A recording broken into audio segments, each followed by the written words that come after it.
Ezequiel capítulo 35, né? Nós estamos nessa jornada do livro de Ezequiel, um livro profético, um livro alegórico, um livro poético, um livro assim de um nível de sensibilidade, de interpretação, de vislumbre tremendo, porque ele é um homem assim que tem visões do céu, visões dos anjos, enfim, tanta coisa tremenda e gloriosa. Então, acompanhe com a gente aí, gente. Ezequiel, capítulo 35, tá? Então, acompanhe comigo aí. Diz assim, ó. Esta palavra do Senhor veio a mim. Filho do homem, vire o rosto contra o monte Seir. Eu já explico um pouquinho sobre o monte Seir, ok? Profetize contra ele e diga, assim diz o soberano Senhor, estou contra você, monte Seir, e estenderei o meu braço contra você, farei de você um deserto arrasado, transformarei as suas cidades em ruínas, e você ficará arrasado, então você saberá que eu sou o Senhor. Observe que é uma palavra a Ezequiel, para que Ezequiel dirija-se ao monte Seir e proclame uma palavra contra este monte, ou seja, aquela região, aquelas cidades, e é óbvio, né? Quem habita ali vai colher as consequências desta palavra tão dura e tão forte de Deus sobre aquele local, tá? Detalhe, gente, porque aquele território era um território dominado, tá? Pela maldade, dominado pela idolatria, dominado pela desobediência, ok? Tá? E ali também habitavam os edomitas, tá? E a gente vai falar um pouquinho aqui mais na frente sobre os edomitas, tá bom? Versículo 5 diz assim, ó, visto que você manteve uma velha hostilidade, então aqui Deus está falando assim, o porquê disso, o porquê que ele está, né, falando que vai virar uma região deserta, por causa dessa velha, ou seja, coisa antiga, né? Cuidado você que traz coisa antiga, né? Aí, ranços antigos, né? Mágoas antigas, olha só, Deus considerando coisas antigas aqui, ó. Verso 5, visto que você manteve uma velha hostilidade, entregou os israelitas à espada na hora da desgraça, na hora em que o castigo dele chegou. Por isso juro pela minha vida, palavra do soberano, o Senhor, que entregarei você ao espírito sanguinário. Você sabia que existia um espírito chamado espírito sanguinário, gente? E este o perseguirá. Uma vez que você não detestou o espírito sanguinário, tá? Este o perseguirá. Farei do monte Seir um deserto arrasado, e dele eliminarei todos os que por ali vêm e vão. Então observe que a palavra era contra esse local, contra esse território, porém um espírito sanguinário estaria ali agindo na vida daqueles que passariam, iriam e vinham ali, ou seja, aqueles que frequentavam, aqueles que gostavam daquele local, ok? Versos 8, encherei seus montes de mortos, os mortos a espadas cairão, em suas colinas, em seus vales, em todas as suas ravinas. Arrasarei você para sempre, suas cidades ficarão inabitáveis. Então você saberá que eu sou o Senhor. Observe que é uma palavra bem dirigida e volta a dizer, a um território, a cidades, a uma região. Não habite neste ambiente e não tereis problema nenhum. É como hoje, gente, tem gente que fala assim, por que Deus, né, permitiu que desabou o morro tal? Gente, não more no morro tal, né, em perigo que, né, às vezes a gente arrisca, a gente tá num lugar onde Deus não mandou a gente estar, e depois as coisas acontecem e a gente vira assim, por que Deus permitiu isso? Mas a pergunta é, Deus mandou você para lá?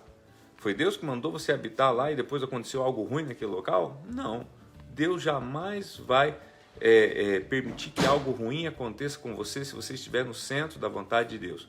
O problema é que nós fugimos da vontade de Deus, o problema é que nós fugimos, fazemos o que queremos e não aquilo que Deus nos pede, e depois as coisas acontecem e depois a gente fala, mas por que Deus permitiu isso? Né? Pois é, gente, né? Versos 10, é melhor a gente continuar lendo.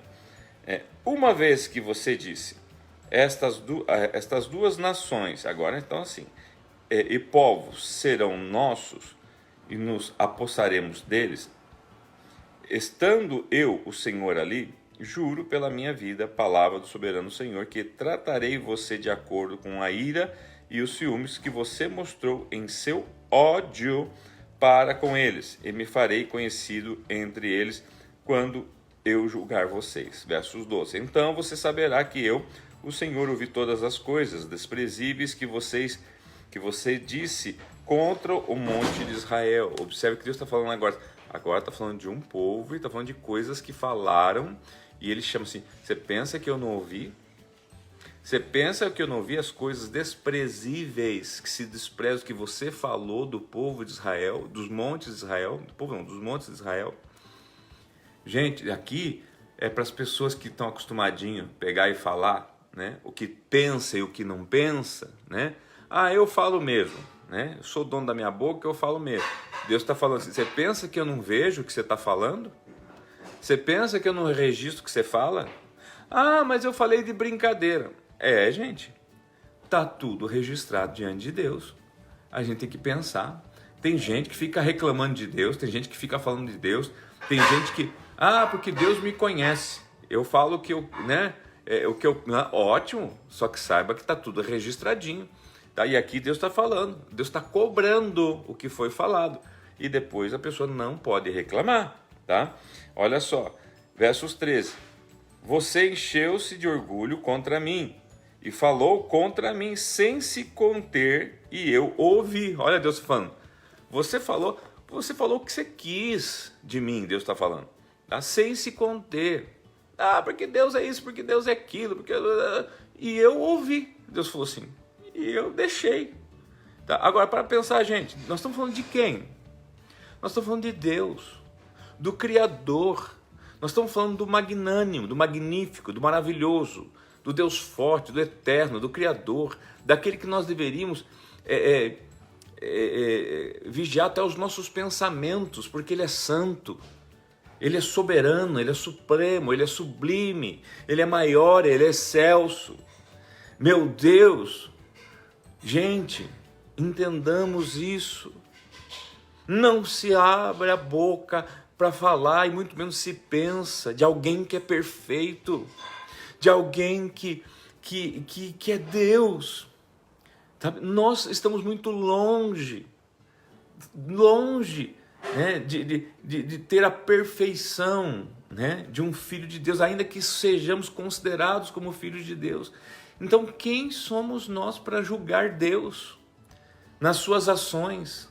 Julgar Deus pelas coisas que acontecem. Então, Deus está falando assim, mas não tem problema não, pois assim diz o soberano Senhor, versos 14, enquanto a terra toda se regozija, eu o arrasarei. Né? Versos 15, como você se regozijou quando a herança da nação de Israel foi arrasada, ou seja, quando você ficou lá, né, fazendo festa, é assim que eu o tratarei. Você ficará arrasado, ó Monte Seir, você e todo o Edom. Agora sim envolve o Edom, o povo edomita que habitava ali. Quem eram os edomitas, gente?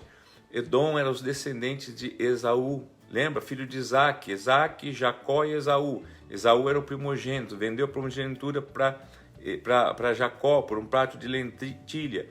Jacó depois teve que fugir, enganou seu pai, enganou seu irmão, enfim, tá? Mas Esaú forma então o povo edomita, o Edom, tá? Um povo que ficou revoltado contra Deus, tá? Então saberão que eu sou o Senhor. Gente, talvez esse capítulo aqui é o 35, talvez a gente poderia chamar assim os revoltadinhos contra Deus, né? As pessoas fazem as coisas tudo errada, tá? Depois ficam revoltados contra Deus, tá? Usando, né, aqui a referência de Edom, os edomitas ou de Esaú. Esaú não dá a mínima para Deus, não deu a mínima para a primogenitura, não dá a mínima, né, para o Senhor soberano, vende o seu direito de primogenitura, vende, né? É como nós hoje não darmos a mínima para aquilo que Jesus fez e usarmos a nossa vida na liberdade que Ele nos deu para fazer só coisa errada e que desagrada a Deus, tá? E achar que vai ficar por isso mesmo. E achar que um dia Deus não vai vir botar a conta na mesa. E aqui é isso que Deus está falando assim, agora monte de Seir, povo de Edom. Chegou a hora de gente, eu já cobrei os pastores, eu já cobrei os egípcios, eu já cobrei. Por que eu não vou cobrar os montes de Edom? Por que eu não vou cobrar os montes de Seir, melhor dizendo, né?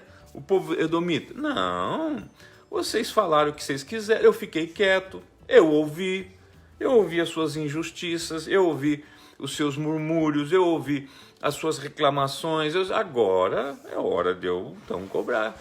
Eu vou fazer com vocês o que vocês fizeram com a nação de Israel. Quando a nação de Israel estava também sendo castigada, vocês, em vez de ajudar, vocês tripudiaram em cima dela. Então agora chegou a vez de vocês e nós vamos fazer festa aqui. É mais ou menos assim, gente. Leia o texto. É isso que... Nossa, Deus é mau. Não, Deus é justo. Tudo que semear, colherá. Não pense que você que está plantando algo ruim hoje, você vai colher coisa boa. Minha mãe dizia, filho, se você planta chuva, vai colher tempestade. Era uma coisa assim, ditados aí dos antigos, alguma coisa assim, É isso, gente. Então, vamos aprender, gente, vamos ser bom, vamos ser do bem. Vamos pensar coisas boas, vamos glorificar Deus, na alegria, na tristeza, na chuva ou no sol, no furacão, no terremoto, no maremoto, na vida ou da morte. Vamos dar glória a Deus, Deus é Deus. E seja o que for que passemos, no máximo é consequência de algo que nós fizemos. Então reconheçamos que somos pecadores errantes, possamos pedir misericórdia ao Criador Todo-Poderoso, exaltemos a Ele sempre, sempre, sempre, sempre, queridos, e que Deus abençoe a todos vocês, a todos nós. Queridos, um beijo grande no coração, reforçando aqui.